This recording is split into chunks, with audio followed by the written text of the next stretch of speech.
Time to crack open the sports page with the Orlando Sentinel and FM 96.9 The Game's Mike the Bulldog Bianchi. On JRR. Sports page brought to you by Thursday Night Football. We'll be pre-gaming Lynch and Taco tonight ahead of the Titans and the Steelers game. You'll find us at Frogger's in Oviedo, 6 to 8. And we're going to have 5 pair Earth Day birthday tickets to give away, so I hope you can join us tonight ahead of Thursday Night Football, Titans, Steelers, Frogger's in Oviedo. In their 63rd season. It's happened! The Texas Rangers win the World Series! 5-0 the final there, Bulldog, as the Rangers lock up their first title in franchise history. Oh, man, for us longtime Rangers fans, that was a big emotional victory for us. Yeah, 5-0. They beat the Diamondbacks. Unbelievable. Just a great baseball story, quite frankly.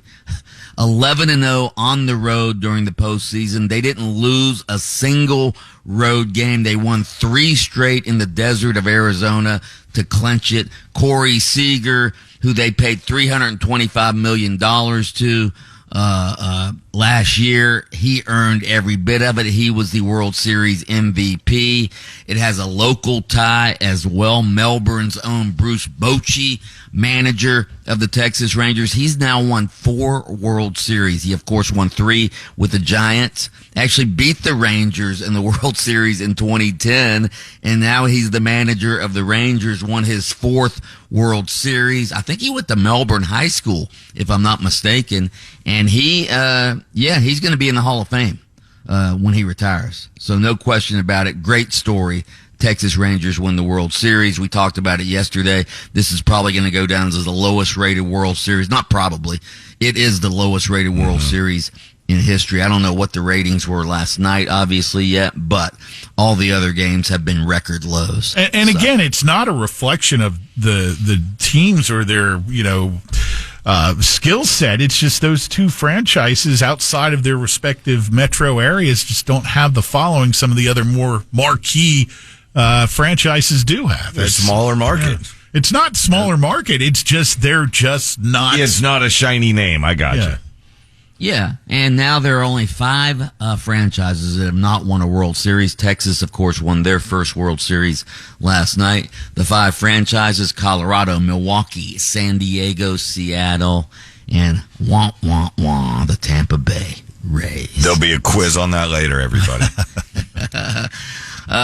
Big news in college basketball. Sad news. Bob Knight, one of the great college basketball coaches of all time, passed away yesterday at the age of 83. He's going to be, sadly, he's going to be remembered maybe more for his, reputation as a coaching bully than he'll be remembered as a great coach. Obviously, he had many incidents throughout his career as far as throwing chairs, choking players, kicking players, things like that. I put a montage of much of what you speak of on our Lynch and Taco blog and JR Facebook page if you all want to take a trip down memory road for Bobby Knight. I asked Bobby Knight in a press conference. This was long ago. It was near the end of his time at Indiana, and I was covering the Gators in an NCAA tournament. Indiana was in the same regional, and I was at the Bob Knight press conference, and I asked him, did it worry him that his reputation as a bully would taint his legacy as a great basketball coach? And he wanted none of that question. He essentially said, I don't care what you guys think of me.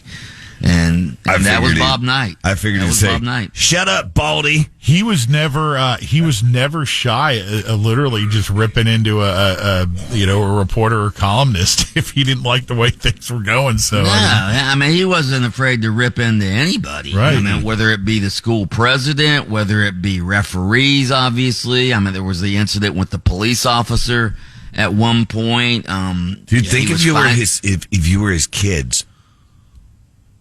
Well, he once kicked his son, who was one of his assistant coaches during a game. I remember that. Was it? I think they had the video of this. Was it 85, the Purdue game, where the chair was thrown all the way out when the Purdue player was taking the technical shots? Yeah. During the technical. Yes, I know.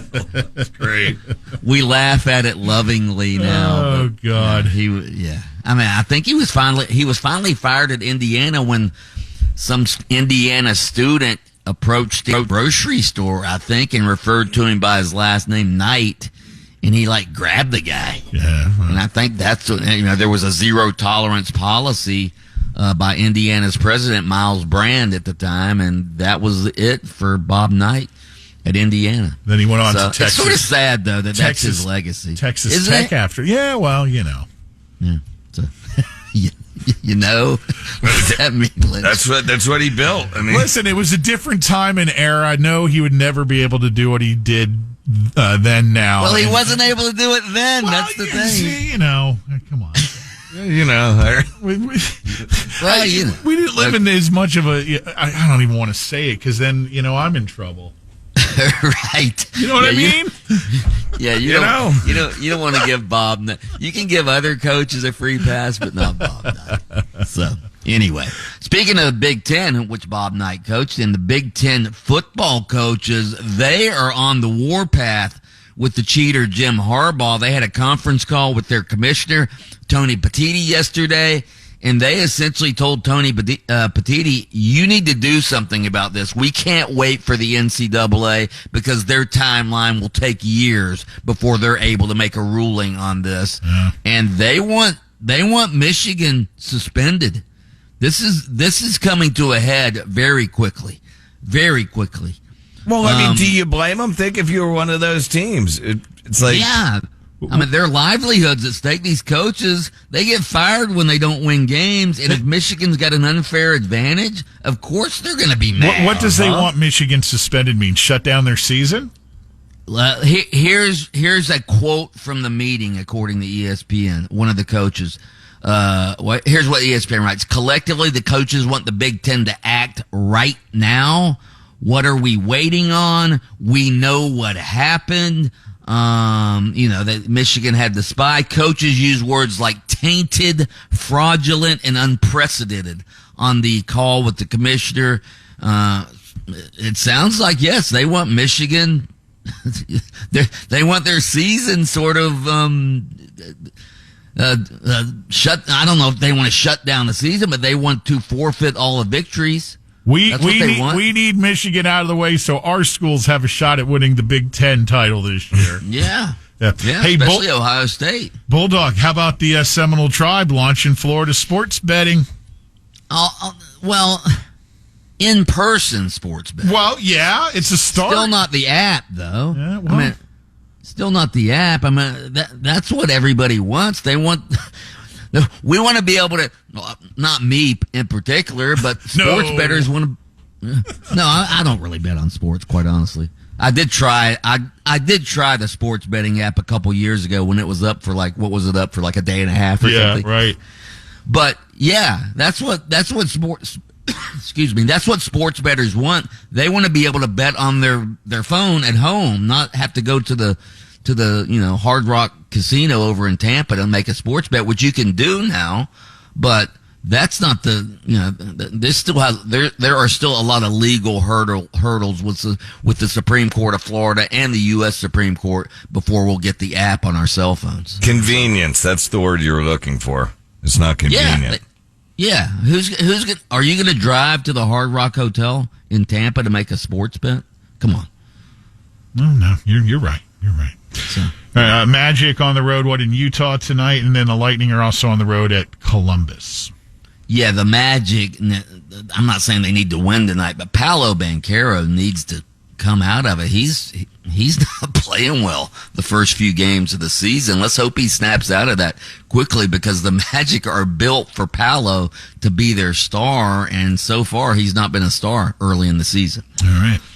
Mike the Bulldog Bianchi, host of Open Mic on AM 740 and FM 96.9 The Game, and Grown Man Barkin to take us out of the sports page here on JRR each morning. Oh!